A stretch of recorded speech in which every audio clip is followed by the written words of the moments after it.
बिस्मिल्लाहिर्रहमानिर्रहीम। अस्सलामुअलैकुम मेरे प्यारे दोस्तों, मैं उम्मीद करता हूँ कि अल्लाह के फ़ज़ल व करम से आप सब खैरियत से होंगे।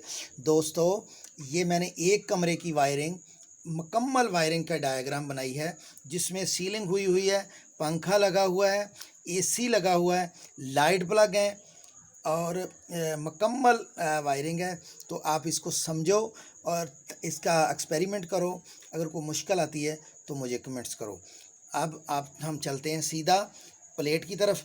ये स्विच प्लेट है, इसमें 1 2 3 4 स्विच लगे हैं और एक डिमर लगा है। ये मैंने क्लिप्सल की फिटिंग का डिमर अलहदा लगाया है और 4 स्विच वाली एक प्लेट लगाई है। मेरे दोस्तों, ये ज़रा गौर करना, इसमें आपको हर चीज़ अलहदा नज़र आएगी। ये सब्ज़ जो नज़र आ रही है, ये सब्ज़ ग्रीन जो है, ये यूपीएस की वायर है। यूपीएस की तार मैंने बाहर से ली, पहले स्विच के ऊपर वाले पॉइंट पे लगा दी।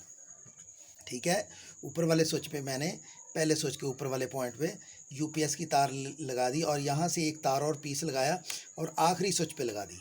अब कहेंगे पहले और आखिरी पे क्यों लगाया? पहले पे भाईजान 2 लाइटें कम से कम यूपीएस पे चलनी चाहिए, इन्वर्टर पे चलनी चाहिए कि नहीं, और पंखा भी यूपीएस पे चलना चाहिए। इसलिए मैंने पहले स्विच पे सब्ज़ रंग की तार लगा के, और इसको सब्ज़ इसलिए किया कि आपको वाज़े रहे, आखिरी स्विच पे भी लगा दिया।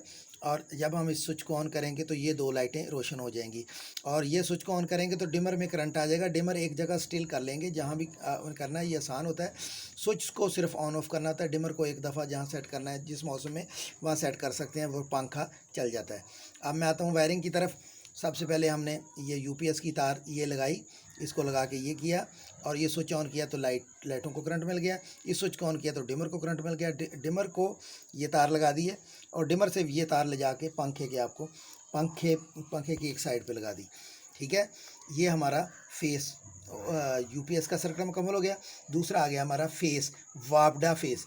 ये वापडा की तार है रेड रंग की, और ये मैंने 2 स्विच बचे, 2 ये इस्तेमाल हो गए, 2 स्विच बचे, उसको आपस में शार्ट कर दिया। शार्ट करने के बाद पहला स्विच के लिए 4 लाइटें सीलिंग की चल गई, 2 एक साइड पे, 2 एक साइड पे। ठीक है, दूसरे स्विच पे भी 4 चल गई, 2 एक साइड पे, 2 एक साइड पे। ये लाइटों मैंने चारों को करंट दे दिया।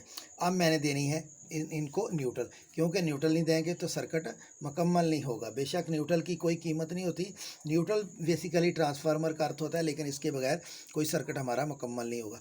तो हमने न्यूट्रल ली तार, न्यूट्रल ठंडी तार या ली, इसको पहली लाइट के एक सिरे पे लगा दिया, आगे फिर दूसरी लाइट के सिरे पे लगा दिया, तीसरी पे लगा दिया, चौथी पे लगा दिया, पंचवीं पे लगा दिया, छठी पे, सातवीं पे, आठवीं पे, नौवीं में, 10वीं में लगा के पंखे को भी न्यूट्रल दे दीजिए। छत वाला सारा काम आपका मुकम्मल हो गया। और वहाँ से हम छत से न्यूट्रल नीचे उतारी लाइट प्लग के लिए। अब लाइट प्लग के लिए हमने फेस दिया, यहाँ से हमने सॉकेट से एक फेस ये लगा दिया, ताकि हमारा लाइट प्लग बेड की दोनों साइडों पे लाइट प्लग लगता है, तो हमारा फेस ये चला गया। और वहाँ से हमने इसी लाइट प्लग से एक तार लेके फेस ये लगा दी, और न्यूट्रल भी यहाँ से आगे ले गए। तो ये हमारे 2 लाइट प्लग भी हो गए और कमरे की वायरिंग भी मुकम्मल होगी। अब रह गया एसी के लिए हमने अलहदा से, इसके लिए हमने 729 तार इस्तेमाल की है, इसके लिए हमने 329 तार इस्तेमाल की है। ये छोटे सर्किटों के लिए इसके लिए 729 तार इस्तेमाल किए, इसके लिए 329 तार इस्तेमाल किए। और ये न्यूट्रल जो है एक ही 729 आ गई, लेकिन एसी की हमने न्यूट्रल भी अलहदा लेनी है और फेस भी अलहदा लेना है।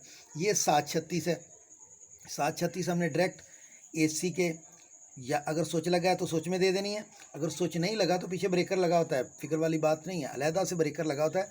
तो हमने एसी वाले पॉइंट पे फेस भी पहुंचा दिया और न्यूट्रल भी पहुंचा दी। ना तो हमने इसकी न्यूट्रल इस्तेमाल की, ना फेस इस्तेमाल किया। अब इस सर्किट पे हम अगर चाहें तो पीछे अर्थ लीकेज भी लगा सकते हैं, लेकिन अगर हम दोनों का सर्किट गड़बड़ कर देंगे तो अर्थ लीकेज चलेगा नहीं, इसलिए एक सर्किट में एक अर्थ लीकेज ही चलता है। तो इसलिए प्यारे दोस्तों, ये आपने एक्सपेरिमेंट करना है। ये बिल्कुल आम रूटीन का कमरा है, मुकम्मल कमरा है। इसमें लाइट प्लग हैं बेड की दोनों साइडों पे, और अगर एलसीडी का लाइट प्लग लगाना है तो जिस तरह ये लगाया, सामने एलसीडी का लाइट प्लग लगा देना है, तो ये आपके पास सामने बिल्कुल मुकम्मल एक कमरा है। मैंने डायग्राम में आपको पूरे कमरे की वायरिंग समझा दी है। प्रैक्टिकली देखना हो तो आपने लोधी इलेक्ट्रिक स्किल में आपने जाके इसका प्रैक्टिकल वायरिंग देख लेनी है। अपने तौर पे आप प्रैक्टिकल करना चाहते हैं तो करें, बड़ी खुशी होगी मुझे। मेरे बताए हुए से आपको अगर कोई काम सीख जाएगा तो मुझे इंतहा खुशी होगी। तो मेरी सिर्फ छोटी सी गुजारिश ये है कि आपने मेरे चैनल को सब्सक्राइब करना है, लाइक करना है, और मेरे दोस्तों आगे अपने दोस्तों में, अपने भाइयों में इसको शेयर करें ताकि मेरी हौसला अफजाई हो। आपने जब सब्सक्राइब किया तो मुझे पता चल जाएगा कि आपने सब्सक्राइब कर लिया। तो मुझे दीजिए इजाज़त। अल्लाह हाफिज़।